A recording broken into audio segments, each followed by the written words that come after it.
Edinburgh. Not a place you'd expect to find girls who have had their genitals mutilated. But the ancient practice of cutting, or female genital mutilation, has moved with the families who practice it, and it's happening in Britain. Traditionally seen as a rite of passage, a way of keeping girls pure, it's been used for thousands of years to own and control women's fertility. I met these women in Scotland.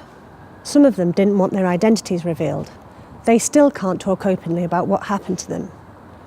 The women I spoke to were cut in their countries of birth, but experts say that the practice is happening in Scotland and they want it to stop.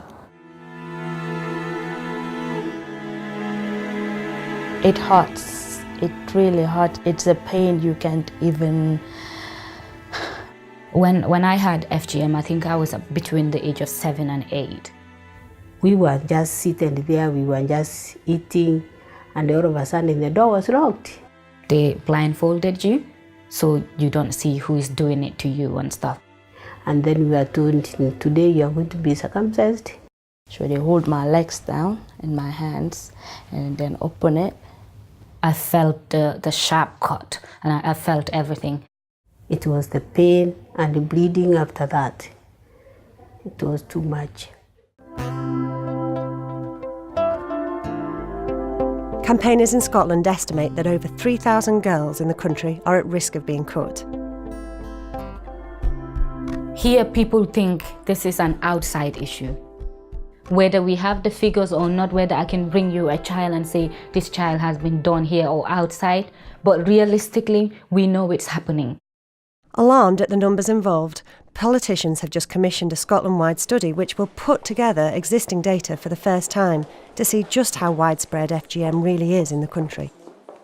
We have found out that there's a lot of individuals carrying out this process in Scotland, and it's becoming quite popular for people from other countries to actually come to Scotland to get the process carried out. I wasn't surprised that it's happening in Scotland. Sometimes it's not even a woman, it's a medical professional who are doing it. Migration to Scotland from African and Middle Eastern countries that practice FGM has doubled in the past decade. And recent government figures say over 2,000 women who have had FGM have given birth to daughters in Scottish hospitals. Campaigners say all these girls are at risk. If you look at the prevalence rates from the home country, so I think Somalia has a 98% prevalence rate. So if you want to kind of take that, extrapolate it and bring it over here, you can say that predominantly the majority of women and girls will be under pressure for FGM. And we are certainly finding that in terms of supporting adult women, that number has increased over the last 3 years. But despite anecdotal evidence that Scottish-born children are being cut, there still hasn't been a single prosecution. I think if we had a prosecution, even if it's one, everybody will be aware of it, both practicing communities and the general population. People will know that actually this is a serious issue, it is happening here. I think that would send the message across. Police Scotland admit that they are struggling to get the evidence that might lead to a prosecution, but say they're taking a proactive approach. So far, they've carried out 6 interventions, visiting families to talk them out of cutting their girls. Detective Chief Superintendent Jill Imrie wasn't available for interview on camera, but told me, "Our goal is always to intervene, because if there is a prosecution, we've failed to stop it happening."